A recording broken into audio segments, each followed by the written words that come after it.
But today your life will be transformed in the name of Jesus. I say today your life will be transformed in the name of Jesus Christ. You will begin to have dominion over all negative circumstances in the name of Jesus. You will rise up to be on top. You can never be below anymore. The fact that you come to this conference, you have testimonies to give. You have testimonies to give. Everything that has weighed you down to this very day, that has limited you, is removed from your way in the name of Jesus. Every evil chain holding you down is disconnected from you forever. Because God is on the throne. Amen. Hallelujah. Amen. For us to to examine these very subjects, I just want to focus on one aspect of dominion, which is, to me, is the central focus of dominion, is the knot that ties everything together. Praise God. And that is the Word of God. So maybe I should just title it as the Word of God, the weapon for dominion. The Word, the weapon for dominion. We use that word dominion very well. We use it all the time. Everybody understands the meaning of that. We know that that is what God wills for us. But the question is, do we actually appropriate the benefit of dominion? When I considered how we gathered together yesterday and even today, and what transpired and the kind of worship that was delivered yesterday and today, and the gathering, I felt at peace. I just felt like Peter, who said to Jesus on the mountain of transfiguration. Do we remember the story? It got to a point. Peter told Jesus, said, why don't we build 3 tabernacles here? Let us just remain here. Let us not get away. That was how I felt yesterday. Hallelujah. That was how I have been feeling today. Amen. So being in this circle, being in this group, being in this place makes me feel at home, makes me feel at peace. So I have asked myself the question, what will I feel like? How will it be when I leave here tonight? Am I going back into that world of struggle, of challenge? I have peace in this place. I wish life will just continue like this. Hallelujah. Is somebody listening to me here? There is peace in this place. There is blessing in this place. There is blessing in gathering when the saints gather together. There is power when the saints gather together. So you don't understand what is happening here. You don't know. You don't understand what is happening in this very place. You see, some people, when they think about power, they are looking at Washington as the most powerful place. When you talk about power, the most powerful place is not Washington. It's not anywhere else. It's not any government of the world. Sam tells us. He does not even know when the storm comes. It's not shaking. So we fight war here on earth, and how to engage this warfare is the issue. What pains me is this. After all the celebrations, after all the worship here since yesterday, today, which we end tomorrow, are we going home again to continue in the old same way? That is the issue. That is the question. You see, what I'm teaching right now is not new to you. You have heard it in many ways in the past. But the question is, why is it not being applied? If it is true that the one born of God is that person that overcomes the world, why are we still struggling in our in certain areas of our lives. God did not intend it to be like that. How can we say we are believers and we are still being oppressed as though we don't have a father who can fight? As though we don't have the weapons given us to engage this battle. The reason we fail is because we don't understand how to fight this war. It is not enough for you to come to church, listen to what is being said, praise God with your mouth, and go back home and not exercise the authority that has been delivered to you during the service. To help us understand this, I'm going to connect you with a story from the Bible. I'm going to connect you with a story from the Bible, from the book of Mark chapter 2. Praise God, someone.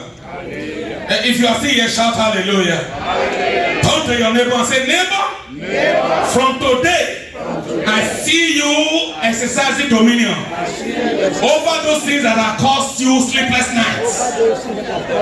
Don't worry anymore. Don't worry anymore. Don't worry anymore. Because greater is he who is in you than all those devils that trouble you. And I pray for everyone here today. If you have received any news that has been terrifying you, today I command a U-turn. I command a U-turn in the mighty name of Jesus. I mean, they can never abide in your life. You are too dangerous for any evil prophecy. You are too dangerous. Your life cannot accommodate any uncalled for news. You see, your life is not a domain for bad news. From today, you will receive good news in the name of Jesus. Only congratulations will be your portion. In the mighty name of Jesus Christ. And no one will come to your house and say sorry. Or no one will call your phone and say, oh, I'm sorry for what I had. It can never be your portion. In the mighty name of Jesus Christ. Tell somebody I will triumph. Tell somebody I will triumph.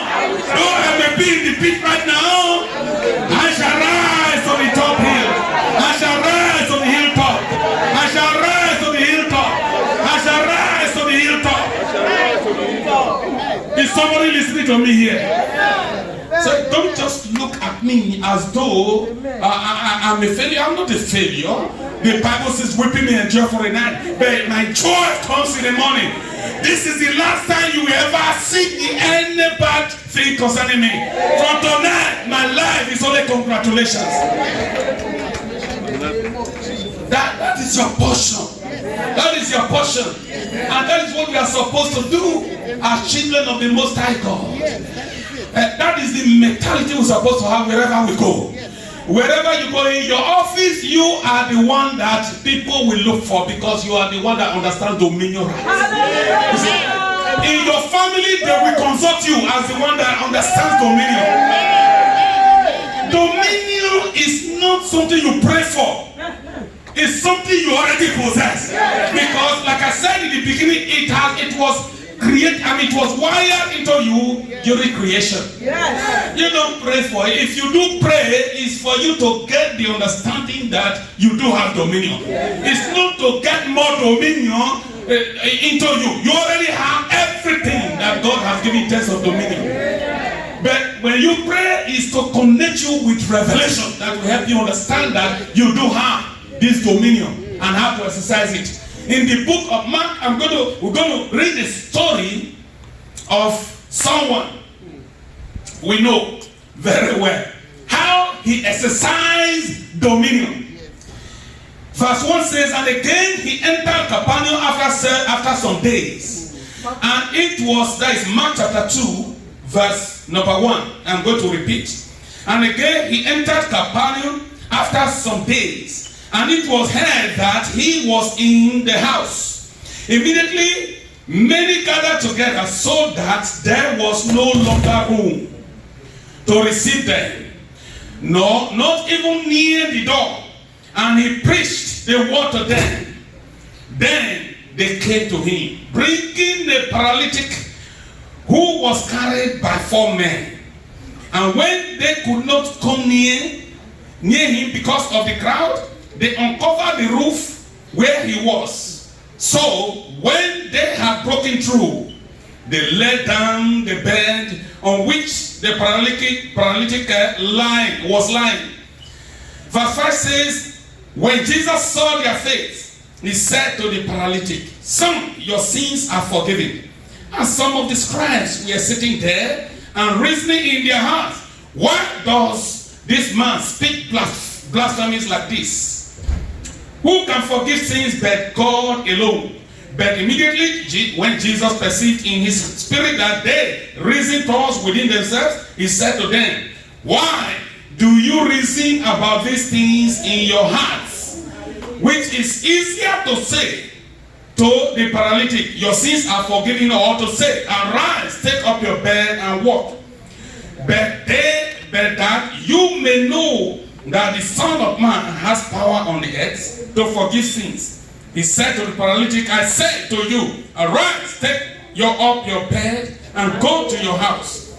Verse 12 on the last verse here says, immediately, can we say immediately? Immediately. He arose, took up the bed and went out in the presence of them all, so that all were amazed and glorified God, saying, we never saw anything like this. This will be your portion. By the time your life is turned around, people will look at you and say, how did it happen? I never saw anything like this before. You see, in the eyes of the world, as a born-again spirit-filled believer, you are a mystery. If somebody is not getting that, I say you are a mystery because no one can tell how your help comes. They won't understand. When they think you are going to sing, they see you rising up. When they think this is your last moment, they see you having more opportunities again. When they think you are going to die now, they see you living longer. That is your portion. That's the portion of a believer. You don't know who you are. Tell somebody you don't know who you are. Say you are too dangerous for the world. Now you are not saying it like you mean it. Say you are too dangerous for the world. You are a mysterious person. No wonder the Bible says that we are in the world, we are not of the world. You see, in the world we think you are the same like them. No. 1,000 times you are not like the people of the world because you are of a different kind. Somebody didn't get that. I say you are of a different kind. Okay, beat your chest. Maybe somebody is not hearing. Say, I'm of a different kind. You are a mystery to the world. You are a mystery to the world. You are a mystery to the world. When you leave here tonight, just go to that thing that I'll be harassing you. Say, you know what? I am a mystery to the world. I have dominion over you. From tonight, you will stop to harass me. I command you to turn back. Turn back. Turn back. Turn back. Is somebody here with me? Come on, lift up your hands and wave it unto God. The Bible says, when I cry unto God, then will my enemies turn back. When I cry unto God, then will my enemies turn back. You see, your enemies survive in your life because you can't cry to God. Yeah, the day you start crying unto God, your enemies cannot withstand any more minute in your life. When I cry unto God, then will my enemies turn back. That is a weapon of dominion. Crying to God is a weapon of dominion. But we are not dwelling on that today. We are dwelling on the word. Even when you cry to God, like I said, He connects you with the word of God because the word is what you exercise. Yes. It's your main weapon. It's your central weapon to overcome in the world. Amen. You see, the story we just read is in 2 parts. You know the story before. Let me break it down for us before we pray to close tonight. Here is a man who was paralyzed, I believe, from his womb.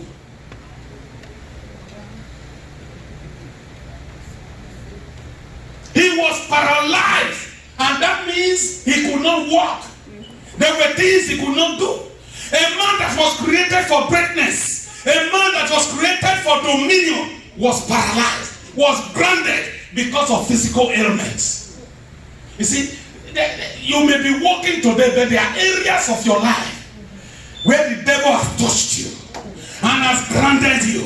And you look at yourself and say, I could have done this thing, but if it wasn't for this kind of problem. So people say, I could have been in this business if it wasn't for money. I could have been this if it wasn't for my head. I could have been there if it wasn't for this. I don't know what has paralyzed you. Today, we aspire from your life. In the name of Jesus Christ. We are here as believers. You see, we are joining our faith together. Satan is in trouble. All those things that have put fire in your life will receive fire by God. In the name of Jesus. This man was grounded. He was paralyzed. In the eyes of ordinary man, that would have been the end of his life. He has a reason not to do anything. He had a reason not to live anymore.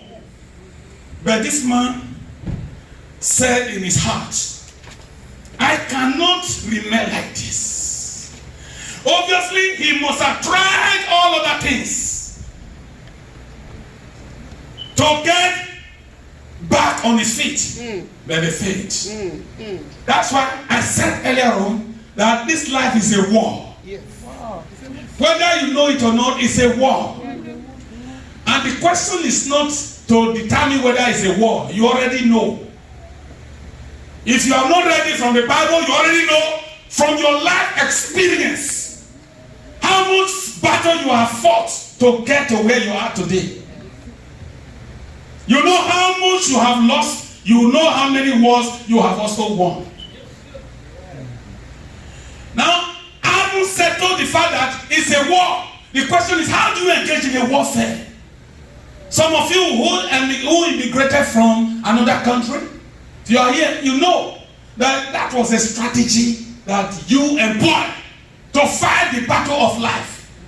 You changed your location. You felt that where you were wasn't getting the job done for you. So you decided to change location and say, I will come to America. Maybe I can overcome if I use the weapon of America. That's why you came here. Life is war. It just depends on the strategy the weapon you employ. That's right. You see, Christianity is another weapon. Yes, sir. Is somebody here with me? Yes, it's another strategy. Some people try Islam. Some people try other kind of religion. Buddhism. Those are weapons. Where are they all seeking to be a place of dominion? It depends on the weapon that you employ to get there. If you don't employ the right weapon, you see that you keep struggling and you will be failing. You see, that was the condition of this man. He must try some other means. He failed until he heard that Jesus was in town. He said, this opportunity is never going to pass me by. I have tried other things, but I have to try this man Jesus. I have to try this man Jesus. I have heard about him, but I have to try him. He's in my domain. He's in my town. I have to go there. You see, when you read it the first time, it will look like the people that carried him were the ones that exercised the faith. The only way you know that this man was the one that was commanding the show was that when Jesus told him to rise from bed, he was the one that rose, not those two people. If he didn't believe what they were doing, he would not have risen. You see, this man desired healing for his body. So he went into a quest for a solution. And that solution was the word, the revelation. He was looking for the word that will be spoken over him to get him back on his feet. He heard that the word was in town. The Bible tells us that in the beginning was the word. The word was with God and the word was God. You see, there is power in the word. In Psalm chapter 105 verse 20, We are told that it's all 107, verse 20. He said, he sent forth his word and he healed them. He sent forth his word and he healed them. So there is power in the word of God. So whatever you need is the word of God. So how can believers gather together to hear the word of God week in, week out, and still failing in life? That is what baffles me. You have the opportunity that people don't have. So the quest for the word, this man went to look for the word of God that will be spoken over him, that he can lay hold on and exercise and put into action, so he could get back on his feet. But upon getting there, the road was blocked, because a lot of people were running for the same purpose. They were running because when people know where solution is, they go for it.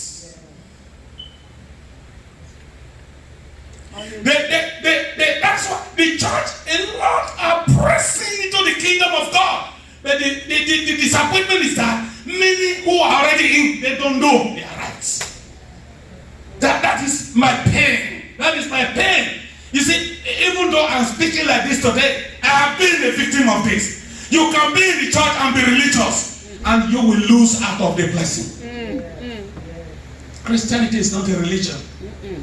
You can be here and be religious. You can dance all you want, but you will still be failing unless you understand how to use the word of God, to stand on the word of God, to exercise dominion, to rise to the top.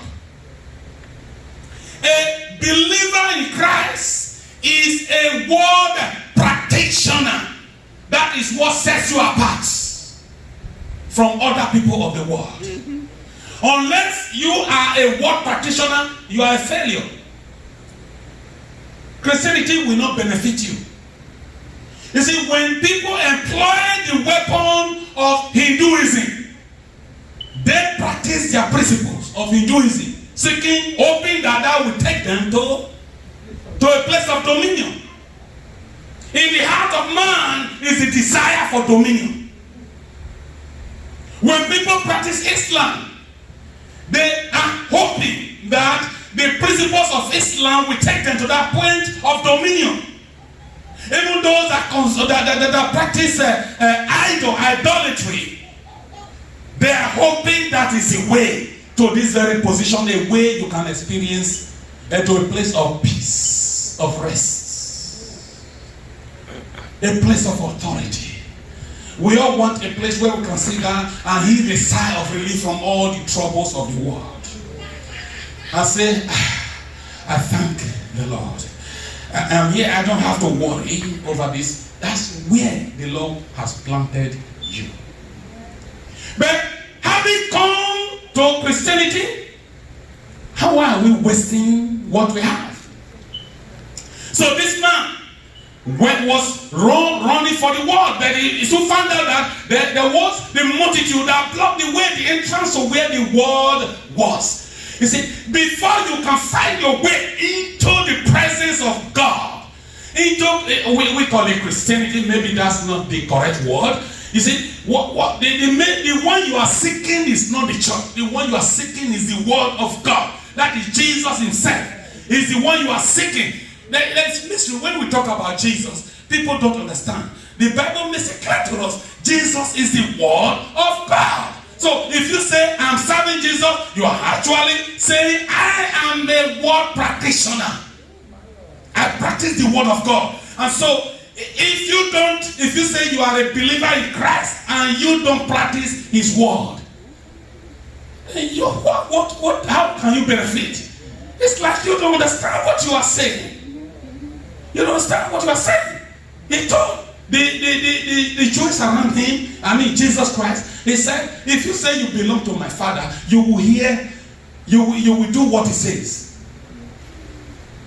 How can you say you are of my Father and you are doing what you are not doing what he says?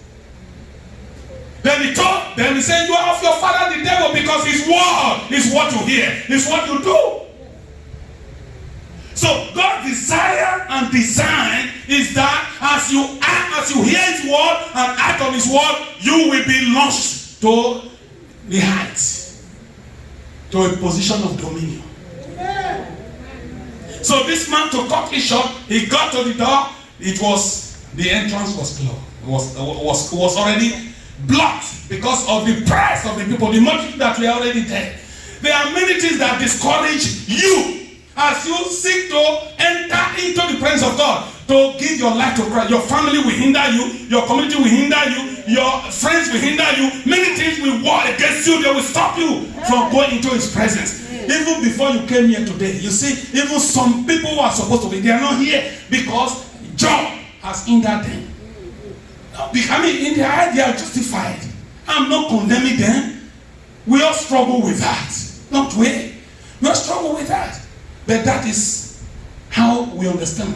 The beasts are waiting there for us. Why should I go to the church and just sit down? Why should I go there?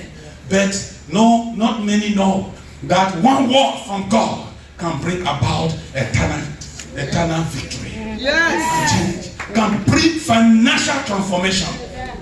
We don't know. But here we are. When you hear the word of God, well, what do you do with it? You still go home and you don't do anything with it because you don't see any value in it. And that's why the church is not attractive, because they don't understand what it means to be a believer in Christ. You see, they are seeking for miracles. Miracles will come. Where does miracle come from? It comes from the word. The revelation of the word. That was what this man did. So when he got to the door, he saw the crowd was already there. And this man, though he was lame, I believe he commanded those people to carry him. When they told him that the door entrance to the house, to the presence of the world is already closed. Man said, well, you think it's closed? To me, it's not closed. There has to be a way around it. There has to be a way. They looked around and said, there's no way. Let us go back home. The man said, no way. I am not going back home. You got to find a way to get me to the presence of that man. Is somebody here? You see, when you are a word practitioner, when you are a believer in Christ, you possess reckless faith. Tonight, I pray for the spirit of reckless faith to rest upon you in the name of Jesus. The spirit of no surrender to rest upon you. The spirit to possess your possession. The spirit to possess your right. To have dominion over all circumstances will rest upon you in the name of Jesus. So that was, this man said, there has to be a way. And they looked around. He said, but the only place I can't find people, because all around the building there are people. Many are lying up and they are waiting to enter into the presence. He said, but what about the top of the house? He said, but what do you mean the top? They can never be. He said, go and open it and put me down. He said, it can walk. You see, when you are a person of dominion, no way is close to you. If one way is closed, you will locate another one. Is somebody listening to me? You see, when you are a person of dominion, you never give up. When one way seems closed, is it not said in the Bible that God makes a way where there is no way? What do you think he's talking about? He's talking to people of dominion. You see, when one way is closed, there are other ways that are open. That will open. All you need to do is to hear it from God. For God to show you what that way is. Then a person of dominion can never run out of solution. You can never run out of solution. The day you give up, that is the day you stop exercising your dominion rights. So a person of dominion never says never. You can never say no, there is no way here. No, it's only a question of time. Where we come? By fire, by force. If we jump, it will come. It will come. Today, if a way to your solution seems locked against you, today I declare it open in the name of Jesus.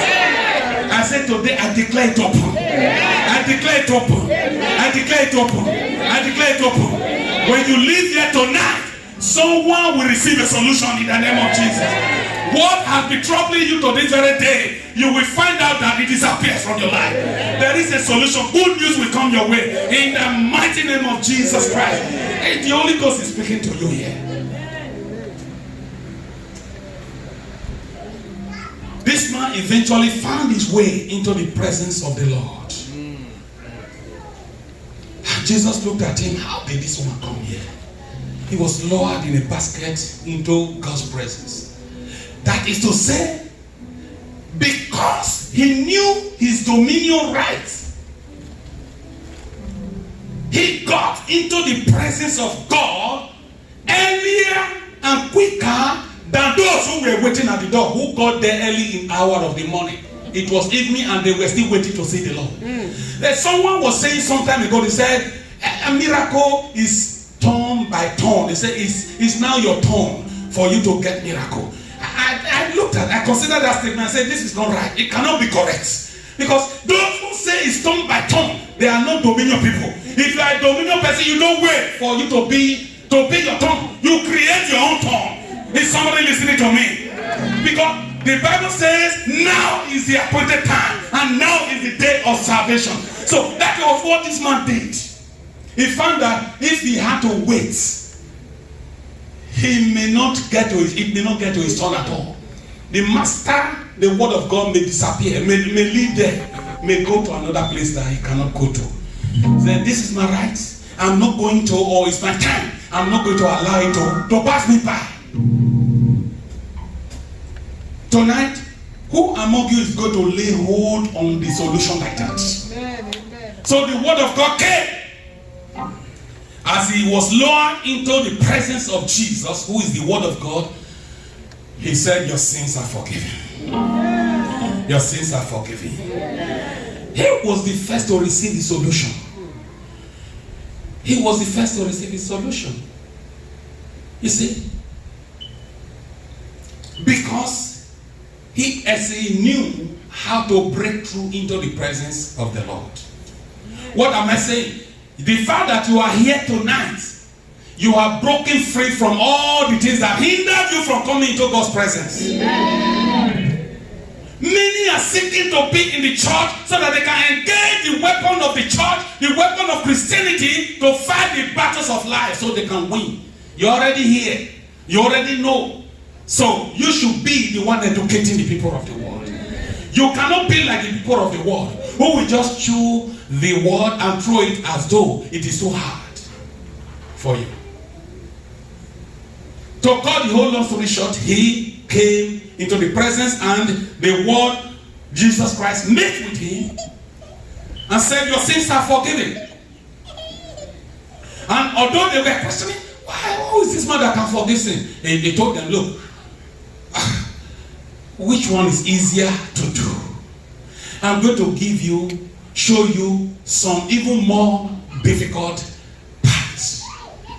I told the man, take up your bed and go.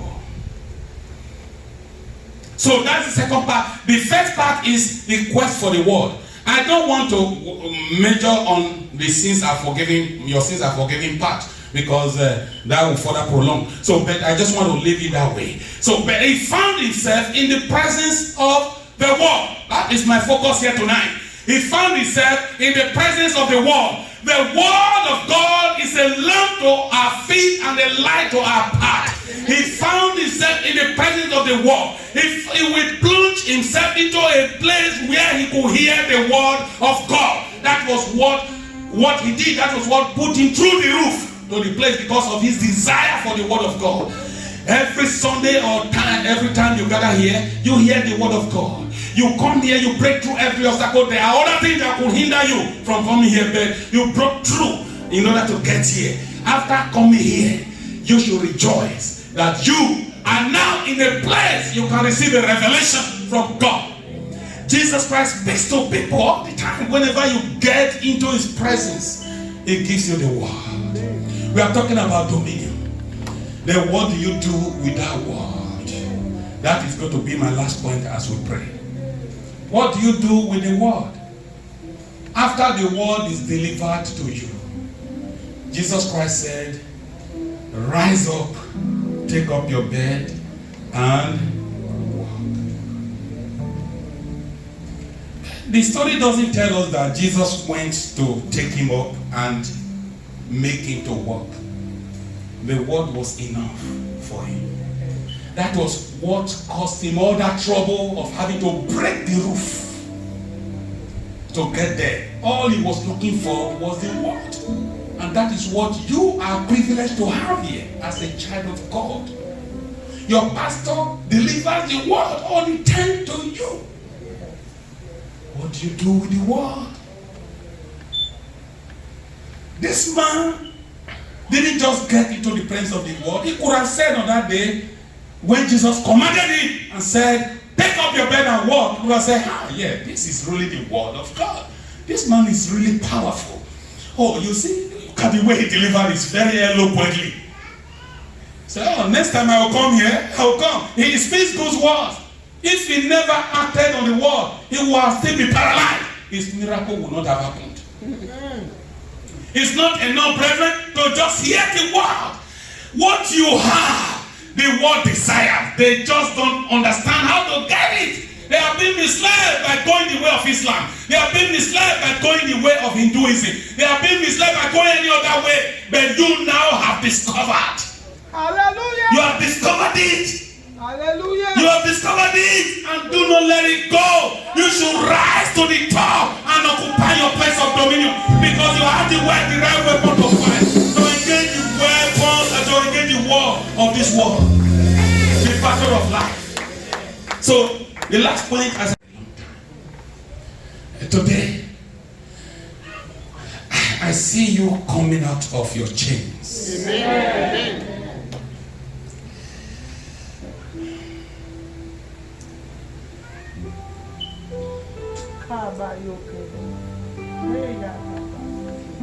You see, many times I cry after I got this understanding. I stated before that I had been religious